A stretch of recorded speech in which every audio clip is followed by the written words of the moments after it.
No, wait. This video is the fifth and final episode in a 5-part series in finding the best logo in all of professional sports, March Madness style. Since the coronavirus took away March Madness from us, I decided to go ahead and make up my own March Madness by taking the 16 best logos from each of the 4 major professional sports leagues in North America and doing a bracket style tournament to figure out which primary logo was the best from each of those leagues. So if you don't want any of those previous videos spoiled for you, I suggest you pause this now and go ahead and watch those. But if you did already watch those videos or just don't care, then welcome once again to Casual Friday, this time actually on a Friday, and the best logos in professional sports, the Final Four.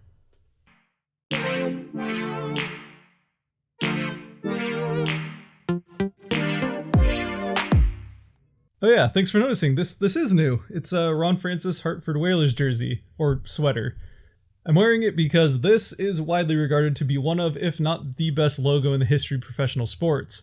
Plus, if you didn't watch the other videos, I have mentioned a few times that green and blue are 2 of my favorite colors, and since the Seattle NHL team hasn't come up with a logo or jerseys of any kind, the closest I could get was to pick the jersey of their GM. But this isn't about the best logos in the history of pro sports. This is about the best logos of today. So we start off with the Charlotte Hornets versus the Minnesota Wild. The Charlotte Hornets joined the NBA for the first time in 1988 with this as their logo. And even though it does look a little bit more like a high school logo than that of a pro team, this more cartoony style of logo was pretty common at the time, so it doesn't stand out as much then as it would today. Plus, I'm pretty sure it helped inspire the Hornets teams from the backyard games, so for us 90s kids, there's that. But in 2002, the team moved to New Orleans and took the Hornets name with them. So when the city of Charlotte was awarded a new franchise just 2 years later, not that I'm bitter at all about that, they would have to come up with a new name. And so with The Flight winning a public vote for the new team name, the Bobcats were born. Speaking of high school style branding. Then, in 2013, when New Orleans rebranded to become the Pelicans, the Bobcats jumped on their chance to claim their old name back, and so by the start of the 2013-2014 season, the Charlotte Hornets had returned, sporting this new beauty of a logo.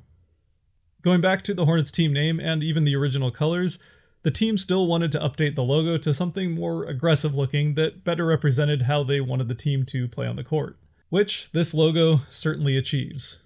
As far as why Charlotte was so attached to the Hornets as a team name though, well, it turns out they weren't just trying to run from the Bobcats as a team name, which would have been fair considering it had not served them particularly well. The name is a reference to a quote from a British general during the Revolutionary War, who, after having been chased out of Charlotte, is said to have called the city a hornet's nest of rebellion.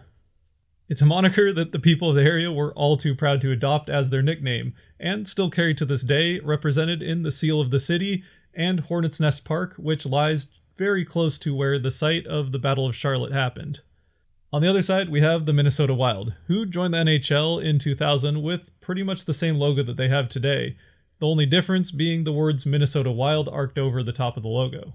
Fortunately though, in 2013, the Wild ditched the wording over the top and have since just gone with that main logo that is known as the Wild Animal. As I mentioned in the NHL video, the logo features a serene wilderness setting with a mountain forest and river at dusk with clouds crossing over the sun, all of which comes together to make up the silhouette of a bear's head. Although that being said, the team has never officially stated that it is a bear, and there is some debate over what animal this actually is. But with the rounded ears as part of the top of the sun, and the fact that there are bears in some of the other concept art that came with this logo when they first chose it, all to me suggests that this is probably a bear, so I'm just going to stick with calling it a bear. Finally though, this logo designed by Stefan O'Laughlin has one more feature to it, the star that acts as the eye of the bear. The star is made to stand out by being the only white part of the logo, and is meant to represent the North Star, which is an obvious nod to Minnesota's first NHL team, the Minnesota North Stars, who played there between 1967 and 1993 before moving to Dallas and becoming the Dallas Stars. So that brings us to decision time. Neither of these logos would have made it anywhere near this far without being well designed and modern looking, and both of them do in some way represent the area and the history of the areas that they're from. Although admittedly, at least to me, the Hornets logo does do that a little bit better than the Wild logo. and both in some way, whether big or small, represent a team that is left. But with that all said, to me, the winner is still clear, and that is the Minnesota Wild. I do really like the Hornets logo. From its modernized, aggressive update from the original logo, to the colors that are very unique and make it stand out among all the other logos in sports. Even down to the little things like the basketball to make up the bottom part of the Hornet, and the history of the logo and the meaning it has to the area that at least I really enjoyed learning about while researching this logo. The logo is so good to me that even with the text in the logo, which usually is a big detractor for me, it still stands out as one of the best logos in all of sports. The text though still is a little bit of a detractor for me, but even if it wasn't there, like in their alternate logo that doesn't have it, which I do prefer, it still for me just isn't quite as good as that Wild logo. So now to find out between the Cubs and Seahawks, who will be meeting the Wild in the finals. The Cubs have been around well more than twice as long as any of the other teams in this video, and as a result have quite a number of logos that they have had in their history, going all the way back to their first logo in 1903, which is pretty much just an Old English C. It is a very much classic looking logo, and I actually think it would hold up pretty well even today, even if it does look a little bit like the Corona C, which makes me think of coronavirus, which reminds me that there aren't any sports, and now I'm sad again. It's a history of logos, though, that includes the logo that probably inspired the Chicago Bears logo, as well as a remarkable consistency to a letter C with something in the middle of it. Although, like any team that's been around this long, the Cubs' logo history is not free of some bad decisions, like this brown possum-looking thing from the early 40s. In 1908, we would get the first part of the Cubs logo that we know and love today with the big circular C with something in the middle of it. But it would take until 1937 for their current logo to really start to take shape. And from there on out, outside of those 4 possum years, the Cubs would only slightly update this logo, eventually landing on their logo that they have today in 1979. A logo that to me is easily the best of their 16 primary logos in their history. In and of itself, this logo really doesn't have any special meaning or symbolism to the city other than a C that could represent Chicago as well as Cubs. But it does carry with it the history of that city and well over 100 years of baseball. And with how good this logo is, plus now having a World Series win behind it, I can't really ever see them changing from this logo. And up against the Cubs from the NFL, the Seattle Seahawks, who played their first season in 1976 with this logo that lasted until 2001.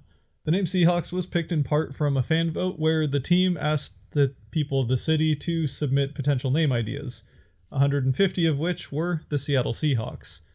And in case you didn't know, which it seems like a lot of people don't, the Seahawk is actually a real bird that is native to the Seattle area, otherwise known as an osprey. The logo itself is also obviously inspired by the art and carvings of the Native American tribes that are local to the region. But it wasn't until 2014 that research, spurred on by the excited fervor of the city around the team's first Super Bowl victory, was done by a museum affiliated with the University of Washington. What they found was that the logo wasn't just loosely based off of Native American art from around the area, it was, in fact, directly based off of this mask.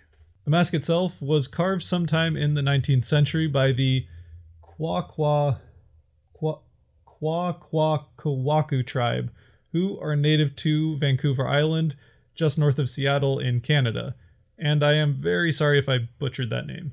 And then in 2002, a new stadium brought a new logo and a new look for the team, which was once again slightly updated in 2011 when they drafted Russell Wilson. Okay, sure, they probably didn't change the look for a 3rd round draft pick, but I mean, what am I going to say? They changed it for Matt Flynn?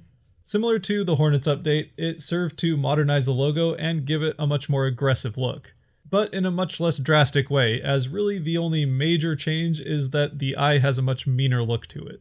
And so that, once again, brings us to decision time. Oh boy. Am I really going to pick the Seahawks again? And nobody's going to watch this if I just pick the Seahawks. I like the Seahawks logo better. I don't. All right. Well, I am sorry, and if you never trust me again, I totally understand, but I am going to pick the Seahawks here. Once again, this is coming down to pretty much the fact that there's text in one of these logos and not in the other one, Plus, I do prefer the Seahawks colors, especially because they stand out a lot more than the Cubs colors do. There is absolutely no denying that when it comes to the history behind the logo itself, the Cubs logo is obviously going to win. And as far as logos that have that kind of history behind them, like the Yankees, the Canadians, the Maple Leafs, or even the Bears, the Cubs logo is my favorite of all of those. But I am a millennial, and the internet tells me that that makes it my job to ruin everything that previous generations have worked so hard to build, and so I'm obviously going to pick the more modern looking logo. And so that brings us to a final of the Minnesota Wild versus the Seattle Seahawks. Birds are my favorite animals, green and blue are my favorite colors, and the Seahawks are certainly one of my favorite teams. Plus, I love the design of the Seahawks logo and the meaning that it has to the area that I grew up in. And if you watched through the whole NFL video and have stuck with me this far, you're probably expecting me to pick my favorite team and just ride my bias all the way to the end. But I just can't do that. The Minnesota Wild logo is just better. For me, this logo stands head and shoulders above any other logo in sports. This logo may not have the same symbolism that the Steelers, Titans, Hornets, or even Seahawks logo has. It may not have the same history that logos, once again, like the Canadians, the Lakers, the Yankees, or even the Cubs have. And all of that does matter. But again, at least to me, this logo design-wise is so far beyond what any other team in professional sports currently has that I felt like I had to choose it. There isn't really anything more I can say about this logo that I haven't already said to this point. So really, I just hope that Minnesota never changes from it, and if they don't, given a few decades and maybe a couple of Stanley Cups, this logo will definitely cement itself as not just the best logo in professional sports now, but maybe even the best logo of all time. And so that is the end of my Logo March Madness. Once again, thank you for watching. If you did like this video, there is a button down there for that. If you really liked it and want to see more, the subscribe button is somewhere over here-ish. And if you're getting a little bit antsy, stuck in quarantine, feel free to exercise your fingers in the comments section. If nothing else, stay safe, and I hope to see you next time. Peace.